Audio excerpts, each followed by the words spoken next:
Chapter का नाम है rules of debit and credit. ठीक है, इससे पहले कि हम rules of debit and credit समझें, हमें यह समझना है कि हम लोग ये rules of debit and credit को कर क्यों रहे हैं। देखो, डेबिट एंड क्रेडिट वर्ड जो हम सुनते हैं ना, तो हमें लगता है कि पता नहीं क्या डिफिकल्ट वर्ड है, पता नहीं कौन सा वर्ड दे दिया डेबिट एंड क्रेडिट। असल में केवल डराने वाले वर्ड है, नाम थोड़ा सा टेक्निकल लगता है ये इजी। बताता हूँ कैसे। हमारे पास हर ट्रांजैक्शन के अंदर में, चाहे आप कोई भी ट्रांजैक्शन उठा लो, कोई भी ट्रांजैक्शन, उस ट्रांजैक्शन के अंदर दो ही चीज़ें होती हैं। एक होता है कुछ आप रिसीव कर रहे हो और कुछ आप गिव कर रहे हो, यानी कुछ आप दे रहे हो। ठीक है, तो मैं कह सकता हूं कि एक तरफ होगा आपके पास रिसीविंग एस्पेक्ट और एक तरफ होगा आपके पास गिविंग एस्पेक्ट। मानते हो?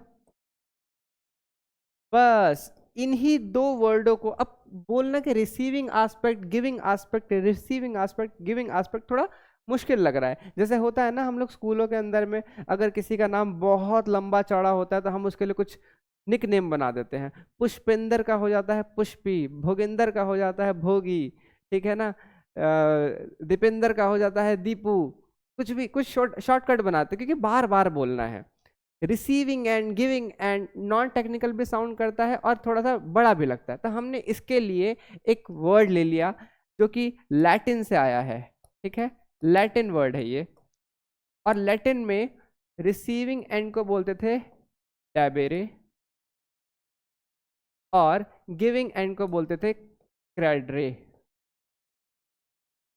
ठीक है, डेबेरे एंड क्रेडरे। ठीक है, ये नाम थे। फिर ये नाम और मोल्ड होते होते, क्योंकि ये भी बोलने में थोड़ी सी टेक्निकल हो रही थी, टेक्निकलिटी आ रही थी, तो क्या होता है कि जैसे कि तुम इंडिया में देखोगे, इंडिया में जो अंग्रेज लोग थे ना, उनको बंगोपाध्याय चट्टोपाध्याय बोलने में बड़ी मुश्किल होती थी, तो उन्होंने उनका नाम बदल दिया और बोल दिया, बंगोपाध्याय को बना दिया बैनर्जी, और जो तुम्हारा चट्टोपाध्याय था उनको बना दिया चैटर्जी। समझ में आई बात? वैसे ही हम लोगों ने ये डेबेरे को चेंज करके क्या कर दिया, डेबिट, और क्रेडिट को क्या कर दिया हम लोगों ने, क्रेडिट। मतलब इनका वही है। ठीक है, मतलब इनका वही है। डेबिट मतलब रिसीविंग एस्पेक्ट, क्रेडिट मतलब गिविंग एस्पेक्ट, बात खत्म। क्लियर? तो मीनिंग समझ में आ गई। अब हमें क्या करना है, रिसीविंग एंड गिविंग को ही हर जगह के हिसाब से सेट करना है, यानी अकाउंट्स में डालना है। अब हम लोग ट्रांजैक्शन जब कर रहे होंगे तो यही दोनों काम कर रहे होंगे, कुछ चीज़ें रिसीविंग होंगी कुछ चीज़ गिविंग होंगी, तो हमारे को डेबिट एंड क्रेडिट करना आना चाहिए। कहाँ पे? अकाउंट्स के अंदर में। अकाउंट्स क्या है? एक ऐसा समरी है जहाँ पे हम लोग लेने देने को रिकॉर्ड करते हैं, है ना। अब क्योंकि ये वर्ड फिर से हमारे को थोड़ा सा लेंदी लग रहा है, तो हमने इसके शॉर्ट वर्ड्स क्या बनाए हैं, शॉर्ट वर्ड्स बनाए हैं। हम डेबिट को लिखते हैं डी आर, डेबिट को क्या लिखते हैं हम लोग, डी आर, और क्रेडिट को हम लोग क्या लिखते हैं, सी आर। बहुत से बच्चे पूछ लेते हैं, सर डेबिट के अंदर में तो डी आर है ही नहीं, डेबिट में तो आर है ही नहीं।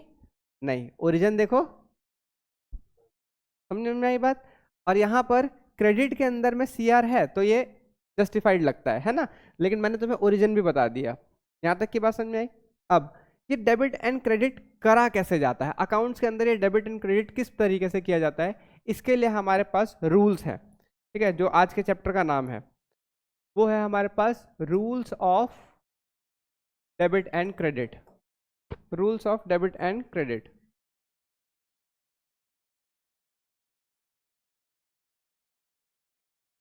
समझ में आई बात। अब rules of debit and credit करने के दो तरीके हैं। एक तो है हमारे पास ट्रेडिशनल मेथड, ट्रेडिशनल मेथड, और दूसरा है हमारे पास मॉडर्न मेथड। ठीक है, मॉडर्न टेक्निक मेथड। हम लोग सबसे पहले जो सीखेंगे वो सीखेंगे ट्रेडिशनल मेथड, एंड देन सीखेंगे हम लोग मॉडर्न मेथड। ठीक है, आओ बात करते हैं ट्रेडिशनल मेथड की। ट्रेडिशनल मेथड कहता है कि देखो भाई, आप जब खाते बनाते हो यानी आप अकाउंट्स बनाते हो, तो अकाउंट्स केवल दो तरीके के हो सकते हैं, एक इंसान के और एक इंसान के अलावा के, है ना। एक इंसान के अकाउंट हो सकते हैं, यानी एक ह्यूमन बीइंग के अकाउंट हो सकते हैं, एक ह्यूमन बीइंग के अलावा जो चीज़ें हैं उनके अकाउंट हो सकते हैं, जैसे सामान का भी अकाउंट हो सकता है। एग्जाम्पल देता हूँ अभी मैं, ठीक है। तो ट्रेडिशनल मेथड कहता है कि accounts are classified into two, personal accounts and impersonal accounts. Impersonal accounts, ठीक है। पर्सनल अकाउंट का क्या मतलब है? Which is related to some person, which is related to some person. भाई ये किसी न किसी पर्सन से रिलेटेड होगा, ठीक है। इम्पर्सनल क्या होगा? Other than person. जो पर्सन से रिलेटेड नहीं है वो सारे के सारे अकाउंट्स कौन से होंगे? इम्पर्सनल, ठीक है। इम्पर्सनल के अंदर भी हमारे पास दो कैटेगरी है, ठीक है। इम्पर्सनल के अंदर भी हमारे पास दो कैटेगरी है। एक कैटेगरी है जिसे आप बोलते हो रियल, और दूसरे को आप कहते हो नॉमिनल, ठीक है। एक कैटेगरी जिसे आप क्या कहते हो? Just a second.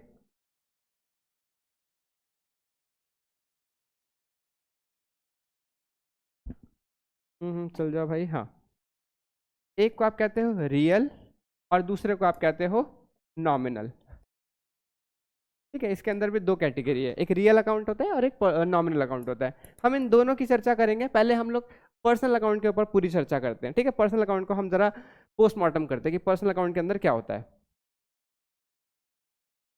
अगर हम बात करें पर्सनल अकाउंट की,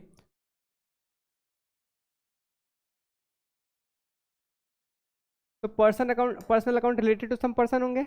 इसको हम लोगों ने तीन पार्ट में डिवाइड किया है। पर्सन भी तीन तरीके के होते हैं, ठीक है। पर्सन भी कितने तरीके के होते हैं? तीन। यहाँ पे लेते हैं which is related to some person. तीन तरीके के पर्सन होते हैं। एक को हम लोग कहते हैं नेचुरल पर्सन, दूसरे को हम लोग कहते हैं आर्टिफिशियल पर्सन। सर ये भी कोई चीज़ होती है क्या?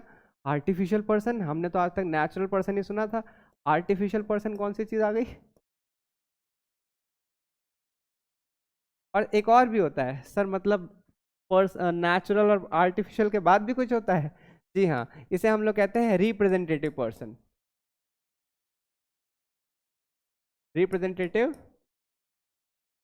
पर्सनल अकाउंट, ठीक है। समझ में आई बात? कोई दिक्कत? हाँ बिल्कुल, अभी तो आपको ये भी नहीं पता होगा कि नेचुरल पर्सन कौन सा है ठीक है, अभी सारा ही बताएंगे, सारा का सारा बताएंगे, ठीक है। तो अगर मैं तुमसे कहूं कि एक नेचुरल बीइंग को डिफाइन करो, कि एक हम, अगर तुम्हें किसी इंसान को डिफाइन करना हो कि इंसान कौन है, तो तुम क्या डेफिनेशन दोगे? क्या डेफिनेशन होगी तुम्हारे हिसाब से?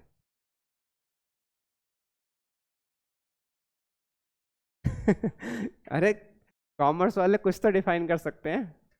अगर यही सवाल मैंने किसी साइंस वाले स्टूडेंट से पूछा होता है ना, कि हाँ, तो वो ये बता देता है कि वो कम से कम एक बेसिक डेफिनेशन में ये बात जरूर कहता है कि सर जो 5 एक्टिविटी करें, जैसे कि रेस्पिरेशन, ठीक है, और उसके बाद ग्रोथ, और फिर एक्सक्रीशन, और उसके बाद रिप्रोडक्शन, और मतलब कुछ ऐसी बायोलॉजिकल एक्टिविटीज जो हैं, जो ये ह्यूमन बीइंग जो ये कर रहा है, ठीक है, अगर ये एक्टिविटीज एक बीइंग कर रहा है तो वो क्या है? एक नेचुरल बीइंग है ना। यही मतलब होता है नेचुरल बीइंग। हम कहते हैं ना कि लाइव कौन है और क्या कहते हैं नॉन लिविंग कौन सा है। तो जो लिविंग बीइंग है उनमें यही चीज़ें होती हैं कि भाई जो जिनका रिप्रोडक्शन है, जिनके पास न्यूट्रिशन है, एक्सक्रीशन कर रहे हैं, ग्रोथ कर रहे हैं, वो सारे के सारे लिविंग बीइंग है। नेचुरल पर्सन को अगर कॉमर्स वाले को डिफाइन करना हो तो वो क्या डिफाइन करेगा? पता है, वही डिफाइन करेगा जो कॉमर्स वाला कर सकता है। बुकिश डेफिनेशन क्या है? नेचुरल पर्सन की बुकिश डेफिनेशन सुन के मजा आ जाएगा तुम्हारे को। Who is creation of God? कहता हमें नहीं पता, फालतू की बात है। Who is creation of God? Who is creation of God? जिसे किसने बनाया? भगवान ने। हमें किसने बनाया?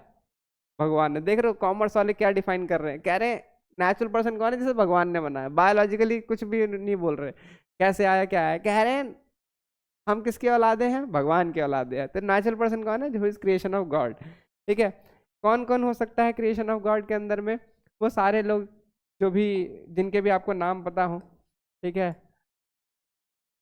राम, श्याम, एल्बर्ट, ठीक है, दानिश, जो भी नाम आपको पता हो, ठीक है। हाँ, सारे नाम रख दिए हम लोगों ने, ठीक है। जो भी नाम आपको समझ में आता हो नेचुरल बीइंग के, वो सारे के सारे नेचुरल पर्सन है। क्लियर है यहाँ तक की बात? फिर आता है आर्टिफिशियल पर्सन। अब ये आर्टिफिशियल पर्सन क्या चीज होती है? हाँ हाँ, कंप्यूटर तो नहीं होता, खैर बताता हूँ इसके बारे में, ठीक है। आर्टिफिशियल कह रहा चिट्टी, चिट्टी कह रहा आर्टिफिशियल, ठीक है। आर्टिफिशियल पर्सन यहाँ पर आता है कि हमारा जो लॉ है ना, कानून जो है, वो कुछ बिजनेसेस को, ट्रिब्यूनल्स को एज एन इंडिविजुअली देखता है। याद करो वो वाली क्लास जिसमें मैंने बताया था कि बिजनेस एंटिटी कंसेप्ट, और बिजनेस एंटिटी कंसेप्ट क्या बताता था? बिजनेस अलग है और उसका ओनर अलग है। अब अगर मैं ऐसे कह रहा हूं तो ओनर तो एक नेचुरल पर्सन हो गया, लेकिन उसका बिजनेस, जिसे लॉ कह रहा है कि हम इसे एक अलग इंडिविजुअल की तरह ट्रीट करेंगे, इसे हम क्या बोले? तो ये कहलाएगा एक आर्टिफिशियल पर्सन, ठीक है। आर्टिफिशियल पर्सन की डेफिनेशन क्या बनी? इसकी डेफिनेशन बनी who is creation of, who is creation of law, यानी जिसको इंडिविजुअल बोलने के लिए किसने बोला है? लॉ ने बोला है, कानून ने बोला है कि भैया इसे क्या बोलो आप, अलग बोलो, एक इंडिविजुअल की तरह ट्रीट करो इसे। और इसमें कौन कौन सी चीजें आते हैं? इसमें आ जाता है फर्म, कंपनी, ट्रिब्यूनल्स, ठीक है, ये सारी चीजें आ जाती हैं, ठीक है। अब देखो, एक कंपनी की अगर मैं एग्जिस्टेंस के बारे में बात करूं तो एक इंडिविजुअल पर्सन से अलग होती है, तो इसीलिए किस तरीके का पर्सन है? एक आर्टिफिशियल पर्सन है। इसके अपने हाथ पैर तो नहीं है, लेकिन ट्रीट इसे इंसान की तरह ही किया जाता है, ठीक है। कि आपने कंपनी को कुछ दिया, कंपनी से कुछ लिया, आप कंपनी पे केस कर सकते हो, कंपनी पे क्लेम कर सकते हो, तो कंपनी को हम क्या मान रहे हैं? एक इंडिविजुअल बीइंग की तरह ट्रीट कर रहे हैं, ठीक है, आर्टिफिशियल पर्सन की तरह ट्रीट कर रहे हैं। फिर होता है हमारे पास रिप्रेजेंटेटिव पर्सन। अब ये रिप्रेजेंटेटिव पर्सन कौन है? रिप्रेजेंटेटिव पर्सन है हमारे पास जो कि किसी को रिप्रेजेंट कर रहा है, ठीक है। It somewhere represents some person. ये कुछ ऐसे खर्चे या इनकम हो सकती है जो किसी ना किसी पर्सन को रिप्रेजेंट कर रही है, ठीक है। एग्जाम्पल के तौर पे अगर मैं कहता हूं आउटस्टैंडिंग रेंट, क्या बोलता हूं? Outstanding rent. तो आउटस्टैंडिंग रेंट का मतलब होता है कि एक ऐसा खर्चा जिसका भुगतान करना अभी बाकी है। तो कहीं ना कहीं ये किसकी तरफ रिप्रेजेंट कर रहा है? लैंडलॉर्ड की तरफ। ये किसको रिप्रेजेंट कर रहा है? लैंडलॉर्ड को। लैंडलॉर्ड एक क्या है? बीइंग है, लेकिन ये खर्चा उसी को रिप्रेजेंट कर रहा है, तो ये क्या हुआ? Representative personal account. समझ में आई बात? इसी तरीके से आपके पास आ जाएगा अक्रूड इनकम्स। किसी से आपको किसी से इनकम मिलनी है, ठीक है। तो बेसिकली मैंने इसको किस तरीके से कैटेगराइज कर रखा है कि अगर आपको चार वर्ड नजर आ जाए, outstanding, accrued, advance and prepaid, समझ में आई बात? अगर ये वर्ड आपको नजर आ जाए तो समझ लेना कि वो कहीं ना कहीं किसी न किसी को रिप्रेजेंट कर रहा है, ये रिप्रेजेंटेटिव पर्सनल अकाउंट होगा। क्लियर हो गया यहाँ तक की बात? तो आई होप कि आपको इतनी बात समझ में आ गई होगी कि पर्सनल अकाउंट का क्या हिसाब किताब होता है, ठीक है। अब इनमें से कुछ भी हो, इनमें से कुछ भी हो, हम उसे क्या बोलेंगे? पर्सनल अकाउंट बोलेंगे, ठीक है। क्लियर हो गई बात? और इसके लिए एक रूल है, यानी इसके लिए जब आप डेबिट एंड क्रेडिट करेंगे तो इसका रूल क्या है? इसका रूल है, एक सेकंड रुकना, इसका रूल है debit the receiver, credit the giver, ठीक है। Debit the receiver, credit the giver, यानी जिस भी इंसान ने, जिस भी इंसान ने रिसीव किया है उसे क्या करो? डेबिट करो। और जिस भी इंसान ने दिया है उसे क्या करो? क्रेडिट करो। फॉर एग्जाम्पल, अगर यहां पर ए ने 500 रुपए किसको दिए हैं? बी को। A gives something to B, let's say ₹100 to be, ठीक है, ए ने बी को 100 रुपीज दिए हैं, तो इन दिस केस ये कौन बना, ये बना गिवर, और ये कौन बना, रिसीवर। बी ने रिसीव किया है तो बी डेबिट होना चाहिए और ए जो है वो क्रेडिट होना चाहिए विद 100 रुपीज। बन गया रूल, समझ में आई बात। डेबिट द रिसीवर, जो रिसीव कर रहा है वो डेबिट होगा, जो दे रहा है वो क्रेडिट होगा। और वैसे भी याद करो मैंने एस्पेक्ट क्या बताए थे, डेबिट का मतलब होता है रिसीविंग एस्पेक्ट और क्रेडिट का मतलब क्या होता है, गिविंग एस्पेक्ट। हो रहा है ना फुलफिल, क्लियर हो गई बात। तो आपने पर्सनल अकाउंट तो बहुत इजीली समझ लिया पर्सन के हिसाब से कि जो दे रहा है जो ले रहा है उनको डेबिट क्रेडिट कैसे करना है। अब हम बात करते हैं अगले पे, जो कि था हमारे पास जो कि था हमारे पास क्या, इम्पर्सनल अकाउंट।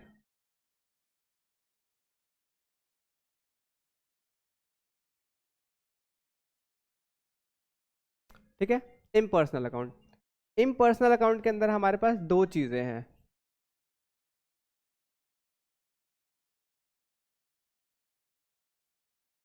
एक second,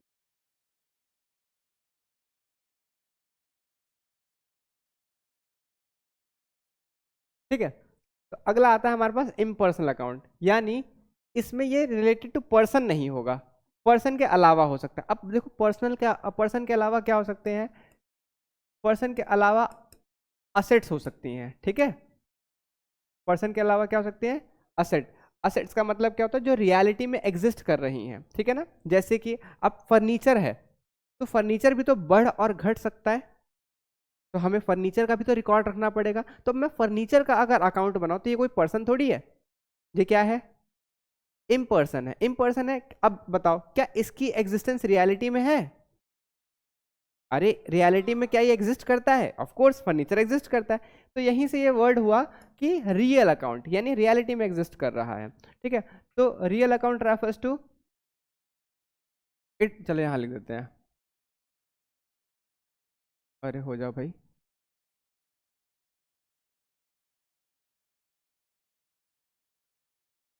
it refers to account of all assets except, इसके अंदर ऑलमोस्ट सारे असेट्स कवर होते हैं कुछ को छोड़ करके, जिसमें सबसे पहला आता है डेटर्स। डेटर्स क्यों नहीं होते, क्योंकि डेटर्स राम श्याम मोहन सोहन होंगे, वो कहाँ कवर हो गए, पर्सनल अकाउंट में, ठीक है। दूसरा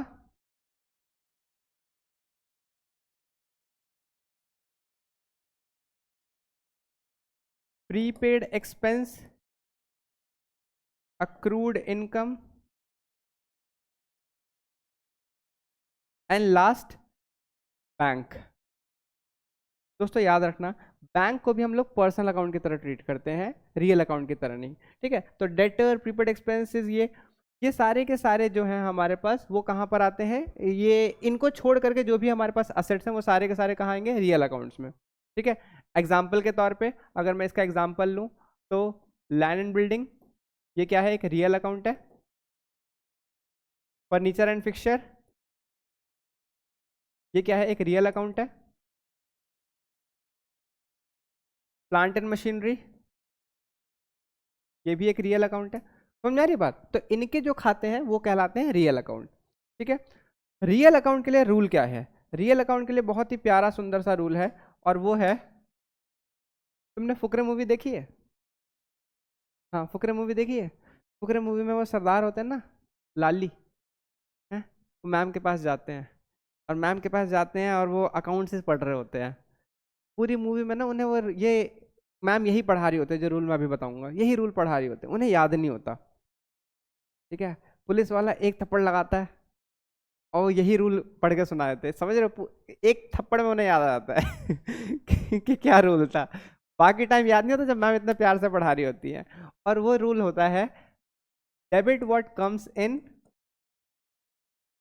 yes debit what comes in, जो भी चीज आ रही है उसे आप डेबिट करो, जो भी चीज जा रही है वो आप क्रेडिट करो। आ रही है यानी रिसीव कर रहे हो, जा रही है यानी आप दे रहे हो, ठीक है। तो debit what comes in, credit what goes out. कितना ईजी है ना। Debit what comes in, credit what goes out. और किसके लिए है ये रूल, रियल अकाउंट के लिए। फिर आता है हमारे पास नॉमिनल अकाउंट। नॉमिनल अकाउंट तो अगर मैं ऐसे कहूं कि हम लोगों ने चर्चा कर ली इंसान की, हम लोगों ने चर्चा कर ली सामान की, इंसान और सामान की चर्चा करने के बाद बच क्या गया, जो बच गया वो सारा का सारा नॉमिनल है। जैसे कि लेन देन कर रहे हैं, खर्चे कर रहे हैं, इनकम अर्न कर रहे हैं, ये सारी की सारी चीजें भी तो है अभी एग्जिस्ट करती। हमारी ट्रांजैक्शन जरूरी थोड़ी कि सारी असेट की हो, सारी पर्सन की हो, है ना। गोलगप्पे खा लिए, है ना, अब गोलगप्पे खा लिए और हम लोगों ने कोई अम्यूजमेंट का खर्चा कर दिया। अब इसको हम किस कैटेगरी में डालें, तो वो सारी कैटेगरी आती है नॉमिनल की। ठीक है, क्या आता है हमारे पास, nominal account. Nominal account it refers to it refers to account of all expenses and losses and revenue and gains। ठीक है, रेवेन्यू एंड गेन्स, जो भी हमारे पास ट्रांजैक्शन में एक्सपेंस लॉस ये है, रेवेन्यू या गेन है, ये इस तरीके के जो भी ट्रांजैक्शन वो सारी के सारे नॉमिनल में आएंगे। ठीक है, और इसके लिए जो रूल बना वो क्या बना, इसके लिए जो रूल बना वो बहुत ही आसान है। फिर से मतलब अब हमारे पास ये आखिरी रूल है, चल जाइए प्रभु क्यों सता रहे हैं हमें। ठीक है, और वो रूल है हमारे पास, debit all expenses and losses, credit all revenue and gains. समझ में आई बात। तो ये बन गए हमारे पास रूल्स। अब अगर मैं इन सबको समराइज करूं, ठीक है, इन सबको समराइज करूं, तो मैंने बताया अकाउंट जो है वो 3 तरीके के हैं। एक है हमारे पास पर्सनल, दूसरा है हमारे पास रियल, और तीसरा है हमारे पास नॉमिनल। अकाउंट 3 तरीके के हैं, जिसमें से ये दोनों जो है हमारे पास ये जो है ये हमारे पास पर्सन का होता है, और ये दोनों जो होते हैं इम्पर्सनल होते हैं। इम्पर्सन यानी पर्सन से रिलेटेड नहीं होंगे। ठीक है, अब इनके रूल्स क्या हैं, इनके रूल्स बहुत आसान है। पर्सनल अकाउंट का रूल क्या है बताओ जरा फटाफट जल्दी से याद करके, debit the receiver, credit the giver. Real account का रूल बहुत आसान है, debit what comes in, credit what goes out.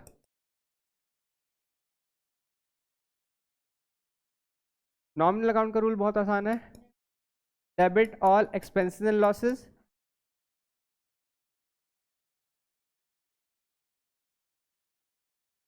Credit all revenue and gains.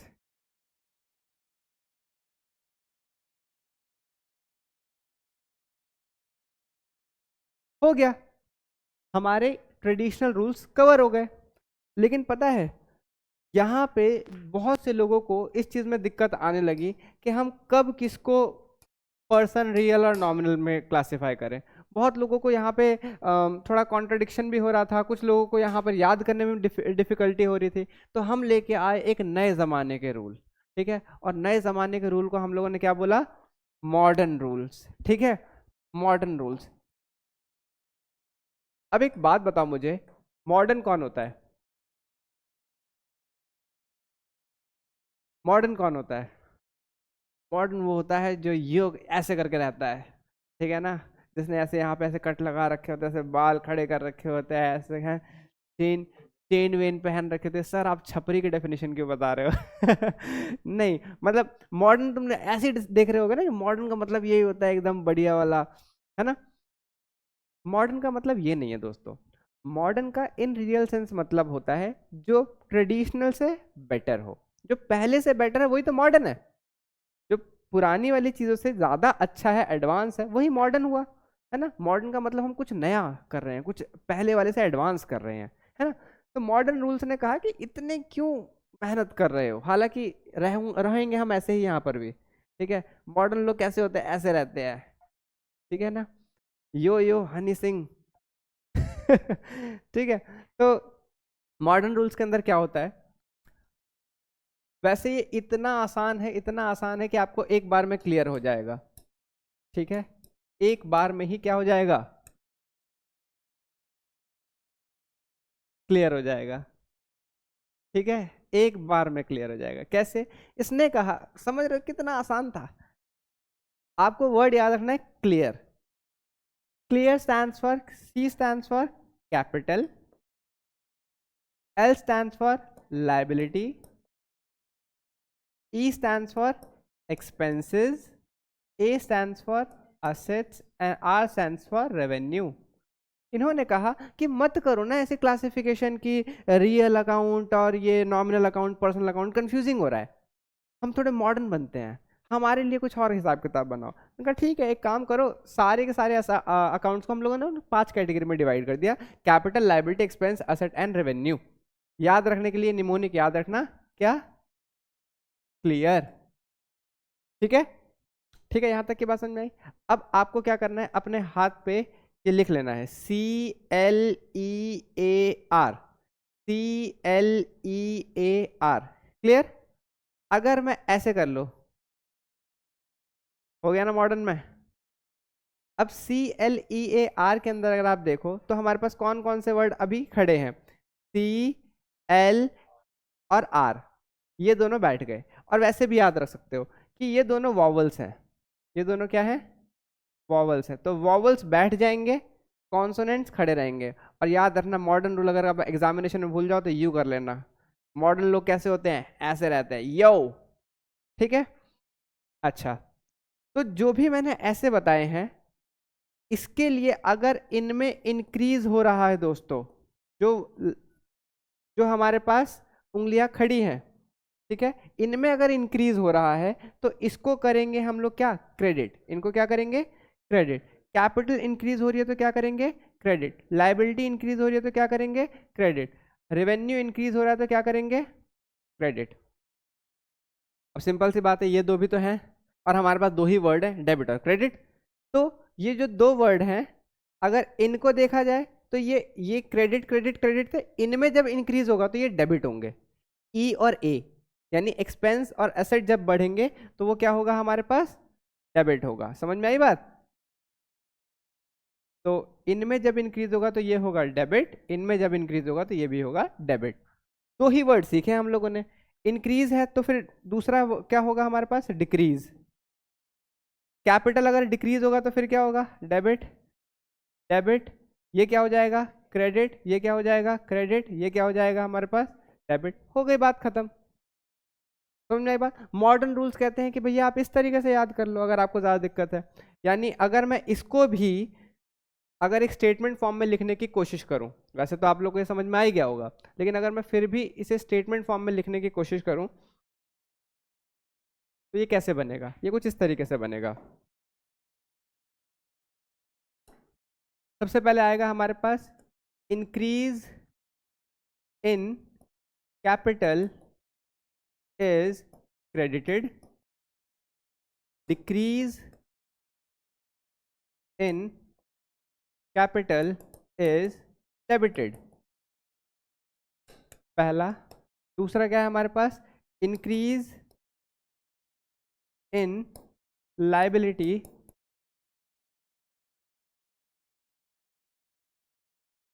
increase in liability is credited,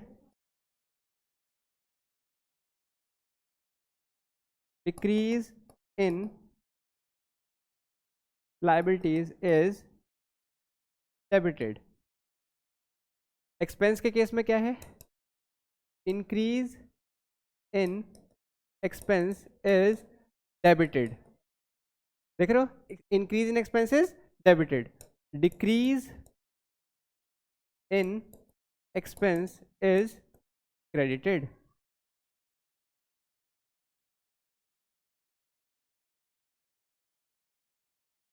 asset के केस में क्या होगा, increase in asset is debited, decrease in asset is credited। And last क्या बचा हमारे पास, revenue, revenue के case में क्या होगा, increase in revenue is credited, decrease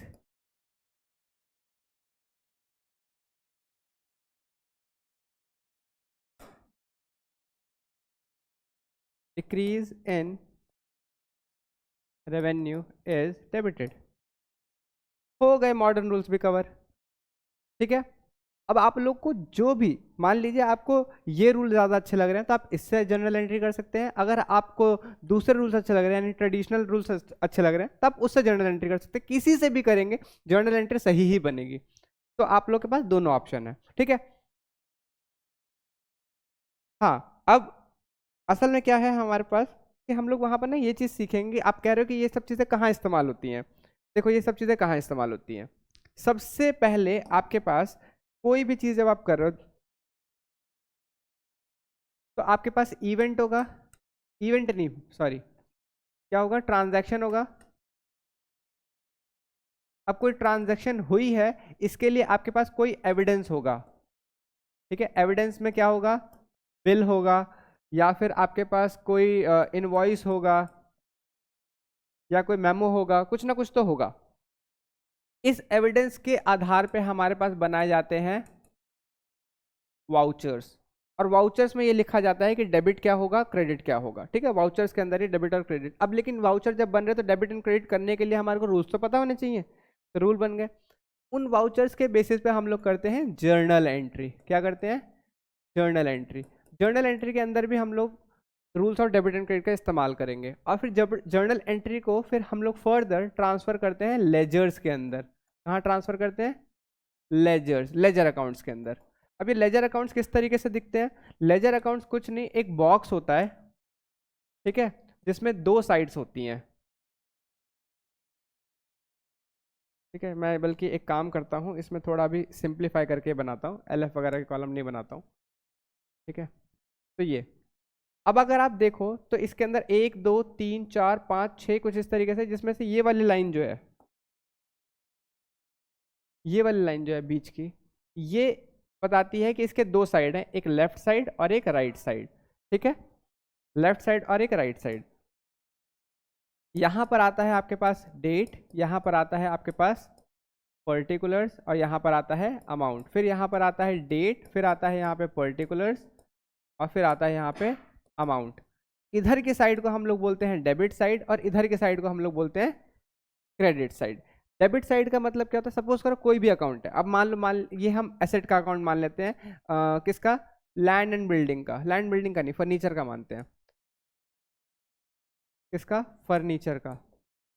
तो फर्नीचर जब भी आप बढ़ेगा, क्योंकि मैंने बताया फर्नीचर बढ़ेगा, बढ़ेगा तो आप डेबिट साइड में लिख देंगे, घटेगा तो आप क्रेडिट साइड में लिख देंगे।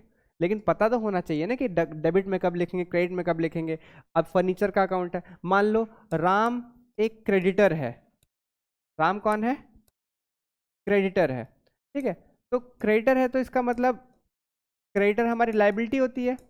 अब लाइबिलिटी बढ़ेगी यानी राम से हम लोगों ने उधार में और ज़्यादा सामान खरीदा, तो राम की कौन सी साइड लिखेंगे, इधर की साइड लिखेंगे, डेबिट साइड में लिखेंगे, या क्रेडिट साइड में लिखेंगे, बताओ, इधर की तरफ लिखेंगे, इधर की तरफ लिखेंगे। हाँ, क्योंकि मैंने बताया अगर राम क्रेडिटर और क्रेडिटर लाइबिलिटी है, लाइबिलिटी बढ़ेगी, तो लाइबिलिटी बढ़ती है तो हम क्या करते हैं, क्रेडिट करते हैं, तो इधर की तरफ लिखेंगे। लाइबिलिटी कम होगी तो इधर की तरफ लिखेंगे। लेकिन इसके लिए rules of debit and credit पता तो होने चाहिए, इसीलिए मैंने बताया कि rules of debit credit in सारे प्रोसेस का बेस है कि इसमें चीज़ें आएंगी कैसे। समझ में आई बात, चिंता की बात नहीं है, हम अभी अपनी फर्दर क्लासेस के अंदर में इस पर बहुत सारे क्वेश्चन करेंगे और इन रूल्स को और ज़्यादा पक्का करेंगे। ठीक है, पीस आउट।